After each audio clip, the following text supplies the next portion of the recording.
دوستو گنبد خضرا یقیناً ایک ایسا گنبد ہے جس کو دیکھنے اور اس کی سنہری جالیوں کو چھونے کی خواہش دنیا کے ہر مسلمان کے دل میں بستی ہے۔ لیکن آج آپ کو نبی پاک صلی اللہ علیہ وسلم کی قبر مبارک کے بارے میں ایسی جانکاری بتائیں گے جو آپ نے پہلے کبھی نہیں سنی ہوگی، اور وہ آخری شخص کون تھا جس نے آپ صلی اللہ علیہ وسلم کی قبر مبارک کو قریب سے جا کر دیکھا ہے۔ دوستو اللہ کے محبوب نبی اکرم صلی اللہ علیہ وسلم کے روضے پر قائم اس گنبد خضرا کے نیچے اور روضہ شریف کے اندر کیا ہے، اس کے متعلق کئی کہانیاں مشہور ہیں۔ انٹرنیٹ اور سوشل میڈیا پر کئی ایسی فیک اور جعلی تصویر گردش کر رہی ہیں جن کو آپ صلی اللہ علیہ وسلم کی قبر مبارک سے منسوب کیا جاتا ہے کہ یہ روضہ رسول یا مقبرہ رسول کی تصویر ہیں، لیکن سچ تو یہ ہے کہ ایسے سارے دعوے بے بنیاد اور بنائے ہوئے ہیں۔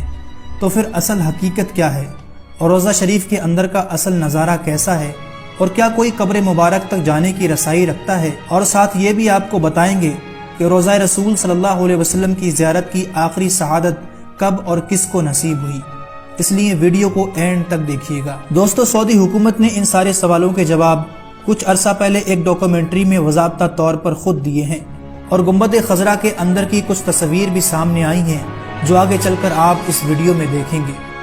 دوستو جیسا کہ آپ سب جانتے ہیں کہ حضور اکرم صلی اللہ علیہ وسلم کا وصال ام المؤمنین حضرت عائشہ رضی اللہ تعالیٰ عنہ کے حجرے مبارک میں ہوا تھا، اور وہیں آپ صلی اللہ علیہ وسلم کی قبر مبارک ہے۔ اس کے بعد حضرت ابو بکر صدیق اور حضرت عمر رضی اللہ تعالیٰ عنہ بھی وہیں مدفون ہوئے، اور اس طرح روضہ مبارک میں 3 قبریں ہیں جیسا کہ آپ کو ویڈیو میں نظر آ رہا ہے۔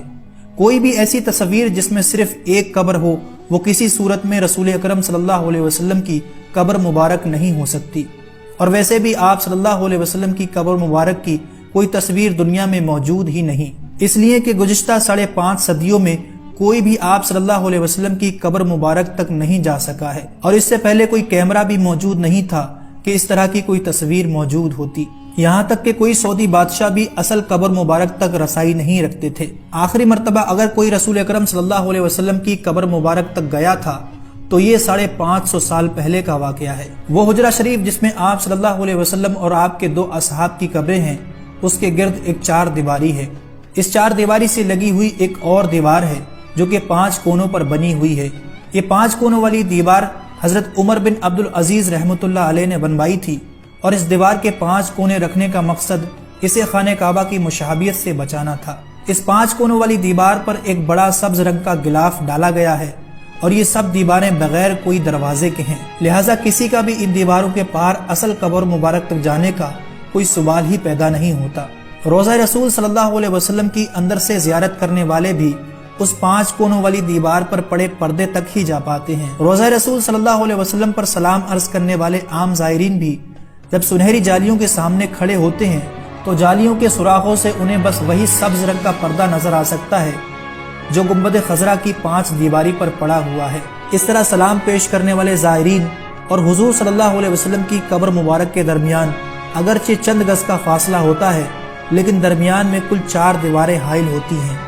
ایک سنہری جالیوں والی دیوار، دوسری 5 رکن والی دیوار، تیسری ایک اور 5 کونوں والی دیوار، اور چوتھی وہ 4 دیواری جو کہ اصل حجرے کی دیوار تھی۔ گزشتہ 1300 سال سے اس 5 دیواری حجرے کے اندر سوائے 2 افراد کے کوئی نہیں جا سکا۔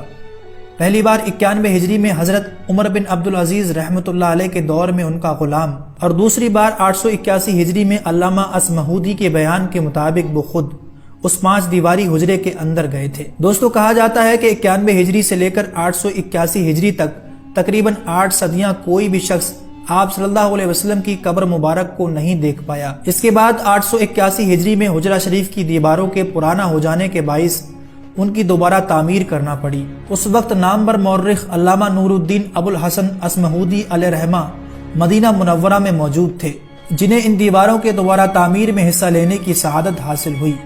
وہ لکھتے ہیں کہ 14 شعبان 881 ہجری کو 5 دیواریں مکمل طور پر ڈھا دی گئی۔ دیکھا کہ اندرونی 4 دیواری میں بھی دراریں پڑی ہوئی تھیں، چنانچہ وہ بھی گرا دی گئی۔ اب ہماری آنکھوں کے سامنے مقدس حجرہ تھا۔ مجھے اندر جانے کی سعادت ملی۔ میں شمالی جانب سے اندر داخل ہوا۔ خوشبو کی ایسی مہک آئی جو میں نے اپنی زندگی میں کبھی محسوس نہیں کی تھی۔ میں نے رسول اکرم صلی اللہ علیہ وسلم اور آپ کے دونوں خلفاء کی خدمت میں ادب سے سلام پیش کیا۔ مقدس حجرہ مربع شکل کا تھا اور اس کی دیواریں سیاہ رنگ کے پتھروں سے بنی ہوئی تھیں۔